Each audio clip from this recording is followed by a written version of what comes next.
واتقوا يوما لا تجزي نفس عن نفس شيئا شهر رمضان الذي أنزل فيه القرآن هدى للناس وبينات من الهدى والفرقان ولقد يسرنا القرآن للذكر فهل من مدكر صدق اللہ العظیم۔ السلام علیکم ورحمۃ اللہ وبرکاتہ۔ ابھی آپ کے سامنے قرآن مجید سے مختلف مقامات سے چند آیاتیں تلاوت سنائی گئی۔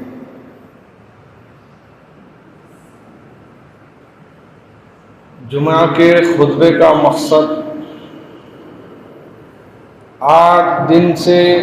جو ایمان میں کمزوری آئی ہے اس کے اندر اصلاح ہونا اور ایمان میں اضافہ ہونا اور لوگوں میں آخرت کی فکر میں اضافہ ہونا۔ اس کی اہمیت کے مد نظر اللہ تعالیٰ نے روزانہ ظہر میں 4 رکعتیں فرض کی ہے، تو جمعے کے دن خاص طور پہ خطبے کی اہمیت کی وجہ سے جس میں فَصَوْا إِلَىٰ ذِكْرِ اللَّهِ، سورہ جمعہ میں اللہ فرما رہا ہے وَإِذَا نُودِيَ لِلصَّلَاةِ مِن يَوْمِ الْجُمْعَةِ فَصَوْا إِلَىٰ ذِكْرِ اللَّهِ، جیسے ہی جمعہ کے دن اذان دے کر بلاوا آ جائے دوڑو اللہ کی بات کی طرف۔ جہاں پر اللہ کی بات سنائی جاتی ہے اس مقصد کے تحت اللہ تعالیٰ نے 4 رکعت کی نماز کو کم کر کے 2 رکعت کر دیا تاکہ لوگوں کو ایسا محسوس نہ ہو کہ میرا کاروبار ہے، میری تجارت ہے، میری دوسری مصروفیات ہے، اس میں پھر 4 رکعت بھی پڑھنا، پھر خطبہ بھی سننا، ایڈیشنل بوجھ محسوس نہ ہو۔ اس لیے اللہ تعالیٰ نے 4 رکعتوں کو کم کر کے جمعہ کے دن، کیونکہ خطبہ سننا ضروری ہے جس سے ایمان میں حرارت آئے، ایمان میں اضافہ ہو، فکر آخرت میں پختگی ہو، اگر کوئی غلطی پر ہے تو اس کے اندر پچھتاوا ہو اور وہ توبہ کر کے اللہ کی طرف رجوع کرنے والا بنے۔ اس مقصد کے تحت حکم دیا ہے فَصَوْا إِلَىٰ ذِكْرِ اللَّهِ، سب لوگ دوڑو جہاں پر اللہ کی بات سنائی جاتی ہے۔ اس بات کے تحت یتلو علیہم آیاتہ وزکیہم ویعلم الکتاب والحکمہ، ان سب کو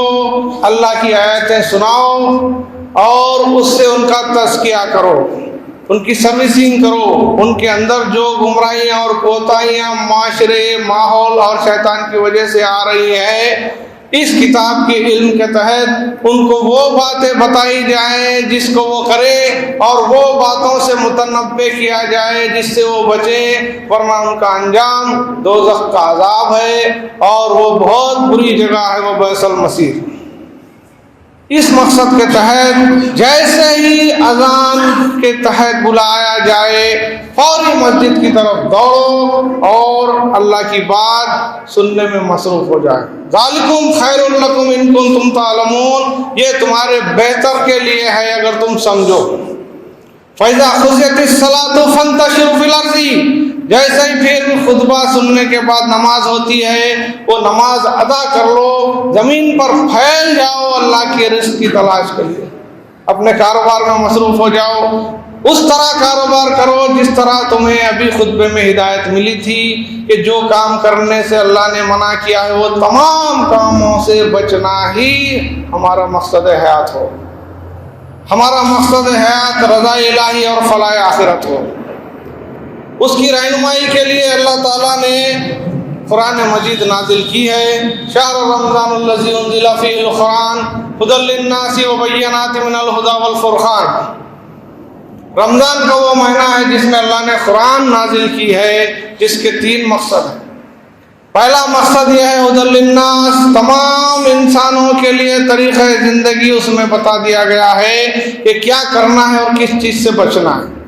اس کو اوامر و نواہی کہتے ہیں، اس کو انگلش میں ڈوز اینڈ ڈونٹس کہتے ہیں، عام زبان میں کیا کرنا ہے اور کس چیز سے بچنا ہے۔ یہ تمام باتیں اس میں بتائی گئی ہیں۔ پھر یہ بھی کہا گیا ہے لا یکلف اللہ نفسا الا وسعها، اس پوری کتاب میں کوئی بھی ایسا حکم تم کو ہم نہیں دے رہے جو تم نہیں کر سکتے یا تمہارے بس کے باہر ہے۔ یعنی یہ پورا سلیبس جو اللہ تعالیٰ نے انسانوں کی زندگی گزارنے کے لیے بنایا ہے، وہ اس کی بناوٹ کے تحت، کیونکہ اللہ جانتا ہے انسان کیا کر سکتا ہے اور کیا نہیں کر سکتا، لہذا اس کے تحت اللہ تعالیٰ چیلنج کر رہا ہے لا یکلف اللہ نفسا الا وسعها، اس میں کوئی بھی ایسی بات نہیں ہے جو تمہارے لیے ایکسٹرا بوجھ ہے یا تم اس کو نہیں کر سکتے۔ لہا ما کسبت وعلیہا ما اکتسبت، اب اس کے مطابق جو عمل کریں گے ان کو بدلہ ویسا ہی دیا جائے گا وہ عمل کیے ہوں گے۔ پھر وارننگ دی جا رہی ہے واتقوا یوما لا تجزی نفس عن نفس شیئا، ڈرو اس دن سے جس دن کوئی شخص کسی کے ذرہ برابر رتی برابر کام نہیں آئے گا، نہ کسی کی سفارش قبول کی جائے گی، نہ کسی سے رشوت لی جائے گی، وَلَهُمْ يُنصَرُونَ، کسی بھی طرح کی اس دن مدد نہیں مل سکے گی۔ تو ظاہر بات ہے کہ دارالعمل اسی دنیا میں، اسی زندگی میں کرنا ہے، اور وہ موت سے پہلے مکمل کرنا ہے، کیونکہ موت اچانک آنے والی چیز ہے، کبھی بھی موت آ سکتی ہے۔ موت کے تعلق سے اللہ تعالیٰ نے حکم دیا ہے یا ایھا الذین آمنوا اتقوا اللہ حق تقاتہ ولا تموتن الا وانتم مسلمون، اے وہ لوگوں جو اپنے آپ کو ایمان والے کہتے ہیں، جو اپنے آپ کو اللہ کی مرضی سے زندگی گزارنے والے کہتے ہیں، جو اللہ کی کتاب کے مطابق زندگی گزارنے والے کہتے ہیں، جو اس کے بھیجے ہوئے رسول کے طریقے کے مطابق زندگی گزارنے والے کہتے ہیں اپنے آپ کو، وہ تمام لوگوں سے جو اپنا نام ایمان والے رکھے ہوئے ہیں ان سے مخاطب ہو کے فرما رہا ہے یا ایھا الذین آمنوا اتقوا اللہ، اے وہ لوگوں جو اپنے آپ کو اللہ والے کہہ رہے ہیں، اللہ سے ڈرو، اس کی نافرمانی کرنے سے بچو، ولا تکفرون، اس کے حکموں کی خلاف ورزی کرنے سے بچو، یہی اللہ کا تقوی اور اللہ کا خوف ہے۔ تو یہاں پر فرمایا جا رہا ہے یا ایھا الذین آمنوا اتقوا اللہ حق تقاتہ ولا تموتن الا وانتم مسلمون، تم اللہ سے ڈرو جیسا اس کے ڈرنے کا حق ہے۔ اس سے ڈرنے کا حق یہ ہے کہ اس کے حکموں کو مانا جائے، اس کے حکموں کی خلاف ورزی نہ ہو، کیونکہ ایک دن ہمیں ضرور مرنا ہے۔ وَلَا تَمُوتُنَّ إِلَّا وَأَنْتُمْ مُسْلِمُونَ، اور تمہیں موت نہ آئے مگر حالت فرما برداری میں موت آئے۔ تو بے حد ضروری ہے کہ ہم اپنے آپ کو نافرمانی کی طرف جانے سے روکے رکھیں، وہ تمام کام جس سے اللہ نے روکا ہے اپنے آپ کو روکیں، کیونکہ اس وقت اگر موت آ گئی تو ہمارا ٹھکانہ جہنم ہوگا، بغیر حساب کتاب کے جہنم کے حوالے کر دیا جائے۔ تو ضروری ہے کہ ہر حال میں اللہ کی کتاب سے رہنمائی حاصل کریں، اس کو پڑھیں، اس کو سمجھیں، اس سے معلوم کریں کہ آخر ہم کو کرنا کیا ہے اور بچنا کس چیز سے۔ تو جو کاموں کے کرنے کا حکم دیا ہے اسی کو کرنا نیکی ہے، اور جو کاموں سے بچنے کا حکم دیا گیا ہے اس سے نہیں بچنا گناہ ہے۔ یعنی جو کرنا ہے وہ نہیں کرنا گناہ ہے، جو نہیں کرنا ہے وہ کرنا گناہ ہے، یہ اللہ کی نافرمانی ہے۔ تو اس کی رہنمائی کے لیے اللہ تعالیٰ نے جو کتاب بھیجی ہے، اس کتاب کے تعلق سے سورہ قمر میں 4 بار گارنٹی دے رہا ہے کہ وَلَقَدْ يَسَّرْنَا الْقُرْآنَ لِلذِّكْرِ فَهَلْ مِن مُّدَّكِرٍ، ہم نے اس قرآن کو تمہارے سمجھنے کے لیے آسان بنا کر بھیجا ہے، کیا تمہارے پاس وقت ہے اس کو پڑھنے کے لیے؟ اب اسٹوڈنٹ کہہ رہا ہے کہ مجھے کالج کا پڑھنا ہے، تاجر کہہ رہا ہے کہ مجھے دکان کا گراہک کرنا ہے، نوکری پیشہ کر رہا ہے کہ میں تو غلامی میں ہوں، زراعت والا کہہ رہا ہے کہ میرے کو کھیت میں کام ہے، بیمار کہہ رہا ہے کہ مجھے بیماری ہے، صحت مند کہہ رہا ہے کہ مجھے رات بھر نیند نہیں آ رہی، مختلف قسم کے ہیلے حوالے ہیں، لیکن کتاب کو پڑھنے کے لیے راضی نہیں ہے، کیونکہ اللہ سے شیطان چیلنج کر چکا ہے کہ ان سب کو اگر میرے کو جہنم میں لے جانا ہے تو اس کتاب سے روکنا ہے۔ تو اللہ تعالیٰ نے حکم دیا ہے کہ اگر کوئی شخص کتاب پڑھنے کا ارادہ کرے، جیسے ہی قرآن ہاتھ میں پکڑے سب سے پہلے اللہ سے دعا کرے فَإِذَا قَرَأْتَ الْقُرْآنَ فَاسْتَعِذْ بِاللَّهِ مِنَ الشَّيْطَانِ الرَّجِيمِ، سب سے پہلے کتاب کھولتے ہی اللہ سے دعا کرے کہ اللہ میں تیری یہ کتاب پڑھ رہا ہوں، اس کو شیطان روکنے کی کوشش کرتا ہے، تو مجھے شیطان سے بچا تاکہ مجھے وہ کام معلوم ہو جائے جس سے مجھے کرنا ہے، اور وہ کام معلوم ہو جائے جس سے مجھے بچنا ہے، اور اس میں میری مدد فرما۔ تو سورہ نحل میں اللہ تعالیٰ فرما رہا ہے کہ فَإِذَا قَرَأْتَ الْقُرْآنَ فَاسْتَعِذْ بِاللَّهِ مِنَ الشَّيْطَانِ الرَّجِيمِ، جیسے ہی تم قرآن پڑھنے کے لیے ہاتھ میں پکڑو تو سب سے پہلے اللہ سے دعا کرو اعوذ باللہ من الشیطان الرجیم۔ پھر پوری کتاب سمجھانا اللہ کی ذمہ داری ہے۔ سورہ قیامہ میں اللہ فرما رہا ہے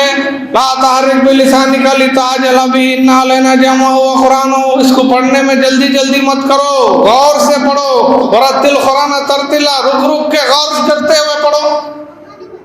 تصور سے پڑھو۔ جنت کا ذکر آ رہا ہے تو جنت دماغ میں دکھنا چاہیے، جہنم کا ذکر آ رہا ہے تو دماغ میں جہنم دکھنا چاہیے، وہ تمام واقعات جو قرآن میں آ رہے ہیں وہ دماغ میں دکھنا چاہیے، ایسا تصور سے پڑھو۔ ایسا پڑھنے والے کے لیے اللہ تعالیٰ فرما رہا ہے ان علینا جمع و قرآن، اس کو یاد دلانا اور سمجھانا میری ذمہ داری ہے۔ مگر شرط یہ ہے کہ اور جو کوئی اس کتاب سے ناواقف ہو کر زندگی گزارے گا اور اسی حالت میں موت ہو جائے گی، سورہ طٰہٰ میں اللہ تعالیٰ فرما رہا ہے وَمَنْ أَعْرَضَ عَنْ ذِكْرِي أَنَّ لَهُ مَعِيشَةً ضَنْكًا، جو میری اس کتاب سے دوری اختیار کرے گا اس کی پوری محنت کی کمائی ایسے کاموں میں برباد ہو جائے گی جس کو اللہ پسند نہیں کرتا، ناچ گانے میں، فضولیات میں، اسراف میں، بیجا رسم و رواج میں، وہ تمام کاموں میں کروڑوں روپے اس کے برباد ہو جائیں گے۔ جو محنت کر کے رات دن جس کام میں وقت نکال کے قرآن پڑھ سکتے تھے اس کو چھوڑ کر اپنے آپ کو ایسا مصروف کیے ہیں وہ کروڑوں کمانے میں، اور وہ کمائی پوری ایسے کاموں میں اللہ کی طرف سے برباد ہو جائے گی جو اس کو اللہ ناپسند کرتا ہے۔ وَمَنْ أَعْرَضَ عَنْ ذِكْرِي أَنَّ لَهُ مَعِيشَةً ضَنْكًا، ان کی معیشت پوری برباد ہو جائے گی، ایسے کاموں میں چلے جائے گی جس کو اللہ نے حکم نہیں دیا، باجا بجانے کا حکم نہیں دیا، بیجا رسم و رواج کا حکم نہیں دیا، فضول خرچی اسراف کر اللہ نے حکم نہیں دیا، مگر کروڑوں روپے اس میں چلے جائیں گے۔ تو پھر جو کام کتاب کو روک کر کمانے میں لگا کر اتنی محنت سے کمائے وہ پیسہ پورا ایسے کاموں میں چلے جا رہا ہے جس کو اللہ پسند نہیں کرتا، تو یہ بھی ایک قسم کا عذاب ہے۔ تو کتاب سے دوری عذاب ہی عذاب ہے۔ تو ان لہم معیشۃ ضنکا، ان کی معیشت بربادی میں چلے جائے گی۔ ویوم نحشر اعمیٰ، اور حشر کے دن ایسے لوگ اندھے اٹھائے جائیں گے۔ سوال کرے گا وہ کہ اللہ مجھے دنیا میں سب کچھ دکھتا تھا، میں نے کروڑوں کمائے تھے، یہاں پر تو نے اندھا کیوں اٹھایا؟ تو اس کا اللہ جواب دے گا کہ تیرے پاس میری آیتیں آئی تھی اور تو اندھا بنا رہا اور مجھے نظر انداز کر دیا اور بھلا دیا، اسی لیے آج تو بھلایا جا رہا ہے، حکم ہوگا کہ اس کو لے جاؤ اور جہنم میں ڈال دو۔ اور پھر سب سے بڑی ذمہ داری ہماری یہ ہے کہ ہم اپنے آپ کو مسلمان سمجھتے ہیں، تو مسلمان قوم وہ ذمہ دار قوم ہے جو پوری دنیا میں 850 کروڑ آبادی ہے۔ ہندوستان کی آبادی قریب 150 کروڑ ہے، 150 کروڑ۔ چائنا کی آبادی 140 کروڑ کے قریب ہے۔ اب ہندوستان کی آبادی بڑھ گئی، چائنا کی سیکنڈ ہو گئی، پہلے چائنا کی فرسٹ تھی اور ہندوستان کی سیکنڈ تھی۔ تو پوری دنیا کے تمام لوگ ملا کر 850 کروڑ کا پاپولیشن ہے، اس میں دو قسم کے لوگ ہیں۔ ایک وہ ہے جو اللہ کی کتاب پڑھ کر اس کی باتوں کو مان کر اس کے مطابق زندگی گزارتے ہیں، اور دوسرے وہ لوگ ہیں جو اپنی من مانی زندگی گزارتے ہیں، نہ کتاب پڑھتے ہیں نہ اللہ کی بات مانتے ہیں، بلکہ نفس، شیطان اور ماحول تینوں سے متاثر ہو کر جی رہے ہیں۔ تو اللہ فرما رہا ہے سورہ بقرہ آیت 257 میں فرما رہا ہے جو لوگ اللہ کے احکاموں کے مطابق زندگی گزارتے ہیں ان کا دوست اللہ ہے، انہیں گمراہیوں سے نکال کر ہدایت کی طرف لاتا ہے۔ اللہ ولی الذین آمنوا یخرجهم من الظلمات الی النور۔ پھر دوسرا طبقہ جو ہے والذین کفروا اولیاءہم الطاغوت، یہ سارے کے سارے دوسرے لوگ جو ہیں جو اللہ کی مرضی سے زندگی نہیں گزارتے، نہ اللہ کی کتاب سے رہنمائی حاصل کرتے، نہ اس سے وہ باتیں سیکھتے ہیں جس کو کرنا ہے، نہ وہ باتیں معلوم کرتے ہیں جس سے بچنا ہے، تو وہ تمام کے تمام لوگ شیطان کے دوست ہیں۔ والذین کفروا اولیاءہم الطاغوت، یعنی پوری دنیا کے پاپولیشن کے دو حصے ہیں۔ ایک حصہ وہ ہے اللہ ولی الذین آمنوا یخرجهم من الظلمات الی النور، دوسرا حصہ ہے والذین کفروا اولیاءہم الطاغوت۔ تو یہ دونوں باتوں میں ہر شخص سوچے کہ میرا شمار کدھر ہو رہا ہے، کیا میں اللہ کی کتاب کو پڑھ کے کیا کرنا ہے معلوم کر رہا ہوں، اور کس چیز سے بچنا ہے معلوم کر رہا ہوں، اور پھر اس کے مطابق اپنی زندگی گزار رہا ہوں۔ تو الحمدللہ بہت اچھی بات ہے، ایسے لوگ جب مر جائیں گے تو ان کا ٹھکانہ جنت ہوگا۔ اگر ایسے نہیں ہے تو ڈرایا جا رہا ہے کہ ڈرو اس دن سے جس دن کوئی شخص کچھ کام نہیں آئے گا، کیونکہ کلو نفس ذائقۃ الموت، کوئی بھی شخص ایسا نہیں ہے جو نہیں مرنے والا ہے۔ ہم سے پہلے کے لوگ کہاں ہیں؟ ہر شخص غور کرے، میرے گھر میں میرے ماں باپ ہیں، ان سے بڑے ان کے ماں باپ تھے، ان سے بڑے ان کے ماں باپ تھے، جتنے بھی لوگ تھے آج ہمارے ساتھ نہیں ہیں، تو پھر نہیں ہے تو وہ کہاں ہیں؟ جب وہ کہاں گئے ہیں تو ہم کو بھی وہاں جانا ہے۔ اللہ تعالیٰ فرما رہا ہے اِنَّ عَلَيْنَا حِسَابَهُمْ، سب یہ میرے سامنے آ کر کھڑے ہونے والے ہیں۔ ثُمَّ إِنَّ عَلَيْنَا حِسَابَهُمْ، میں ان سب سے حساب لینے والا ہوں۔ حساب کس چیز کا لینے والا ہوں وہ بھی بتا دیا ہے۔ فَمَن يَعْمَلْ مِثْقَالَ ذَرَّةٍ خَيْرًا يَرَهُ وَمَن يَعْمَلْ مِثْقَالَ ذَرَّةٍ شَرًّا يَرَهُ۔ ذرہ برابر نیکی ہوگی تو اس کا بھی اجر دیا جائے گا، ذرہ برابر بھی گناہ ہوگا تو اس کی بھی سزا دی جائے گی۔ اور افسوس کی بات یہ ہے کہ آج ہمارے معاشرے میں جس کا نام مسلم معاشرہ ہے، جس کا نام بااخلاق معاشرہ ہے، جس کا نام باصلاحیت معاشرہ ہے، ان کے اندر جو نوجوان نسل آ رہی ہے، آج مارکیٹ میں بغیر گالی کے بات نہیں ہو رہی ہے،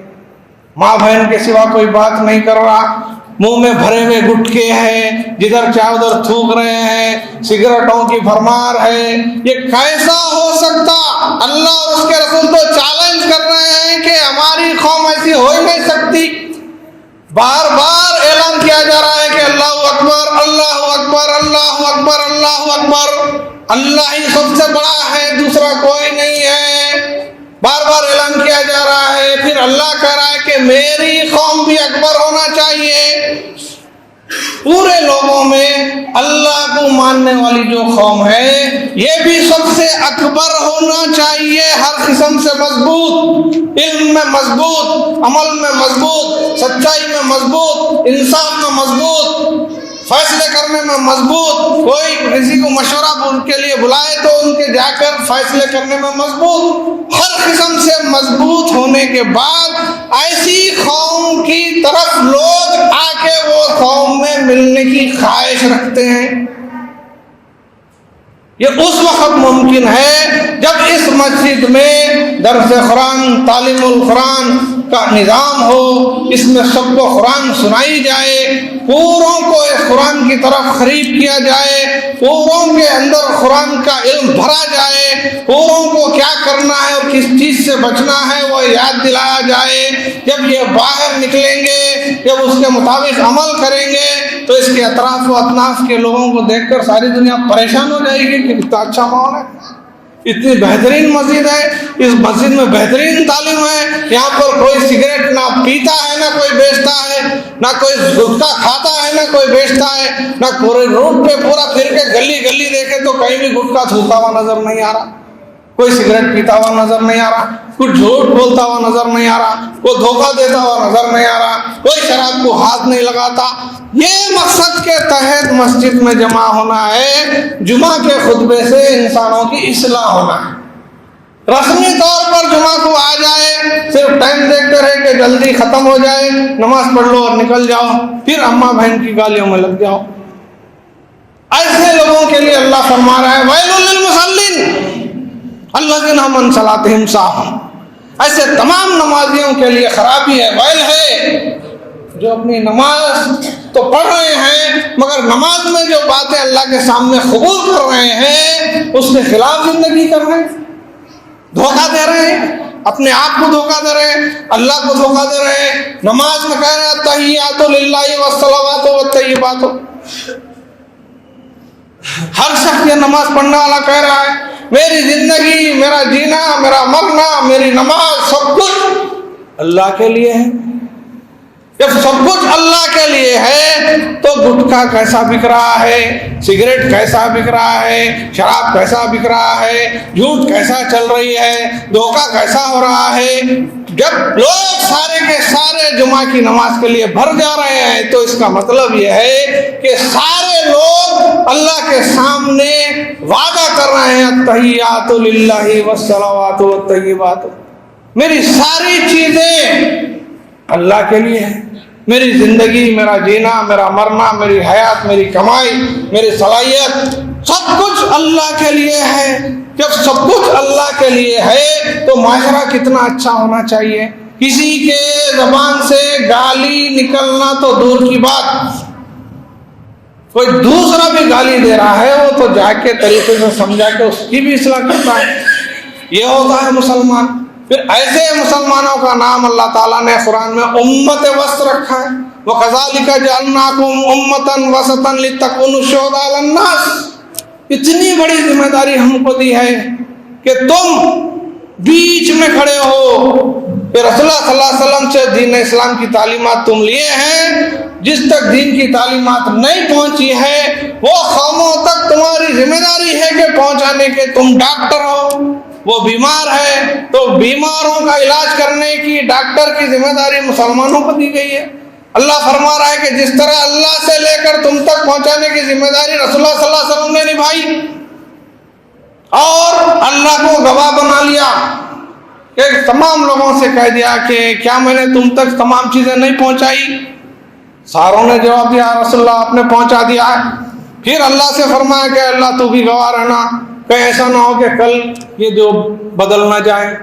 تو اسی ذمہ داری کے تحت جو امانت ہم تک ملی ہے، جو اللہ کی کتاب ہے، دین اسلام ہے، ہم تک پہنچی ہے، ہم پر ذمہ داری ہے کہ جس تک نہیں پہنچی اس تک پہنچائیں۔ اور افسوس کی بات ہے جس تک نہیں پہنچی وہ اکثریت میں ہے، سالوں سال سے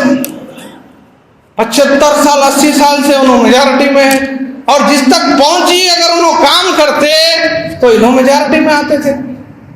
آج بھی مائنارٹی میں ہے، وہی 12% سے 16%۔ تو اس کا مطلب یہ ہے کہ ہم اپنی ذمہ داری صحیح طرح سے نہیں نبھا رہے ہیں۔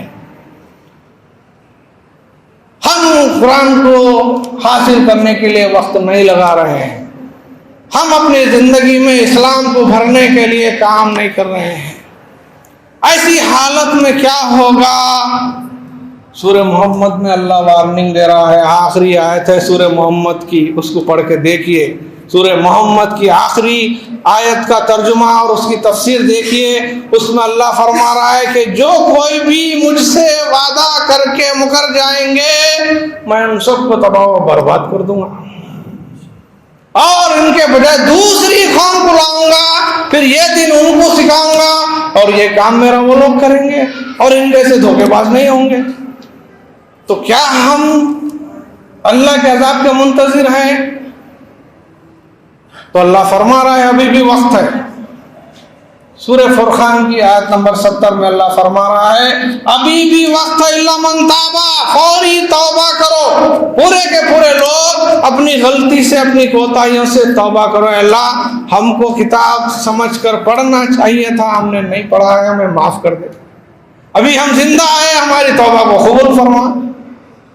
آج سے میں یہ کام کرتا ہوں کہ اس کتاب کو پڑھنا شروع کرتا ہوں اور اس میں جو باتیں مجھے معلوم ہوتے رہیں گی میں اس پر مان لوں گا اور اس کے مطابق زندگی گزارنا شروع کر دوں گا۔ تو اللہ کی طرف سے گارنٹی دی جا رہی ہے کہ بدل اللہ سیئات من الحسنات وکان اللہ غفور الرحیم۔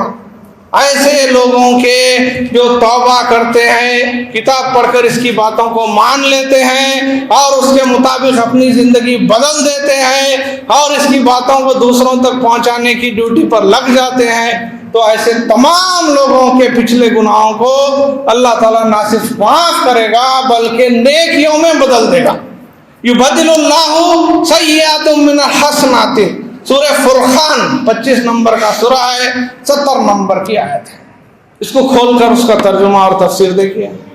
یبدل اللہ سیئات من الحسنات وکان اللہ غفور رحیم. اگر ہمارے بزرگ لوگ مضبوط ہو جائیں گے تو نوجوان متاثر ہوں گے، اور نوجوان مضبوط ہو جائیں گے تو چھوٹے بچے متاثر ہوں گے. یعنی پورا مسلم معاشرہ ایسا مضبوط بن جائے گا کہ ان کو دیکھ کر دنیا کے دوسرے اقوام خواہش کریں گے کہ دیکھو کتنی اچھی قوم ہے، نہ ان کے پاس جھوٹ ہے، نہ اس کے پاس چوری ہے، نہ ان کے پاس دھوکہ ہے، نہ ان کے پاس گالی ہے، نہ ان کے پاس سگریٹ ہے، نہ ان کے پاس گٹکا ہے. صاف ستھرا معاشرہ ہے. یہ ہمارا دین صاف ستھرا پاکیزہ دین. الطہور شطر الایمان قال رسول اللہ صلی اللہ علیہ وسلم. پاکی آدھا ایمان ہے، رسول اللہ صلی اللہ علیہ وسلم نے فرمایا. پھر یہ بھی فرمایا کہ فمن رغب عن سنتی فلیس منی. جو بھی میرے حکموں کے مطابق نہیں چلے گا میرے طریقے پہ وہ میرا امتی نہیں ہو سکتا. تو میں اللہ تعالیٰ سے دعا کرتا ہوں کہ اللہ تعالیٰ ہم کو حقیقی معنوں میں اس کی بھیجی ہوئی کتاب القرآن کو سمجھ کر پڑھنے، اس کے اندر جو کام کرنے کے ہیں اس کو معلوم کرنے، اور اس میں جو بچنے کے کام ہے اس سے بچنے کی توفیق عطا فرمائے. ربنا تقبل منا انک انت السمیع العلیم وتب علینا انک انت التواب الرحیم. ربنا لا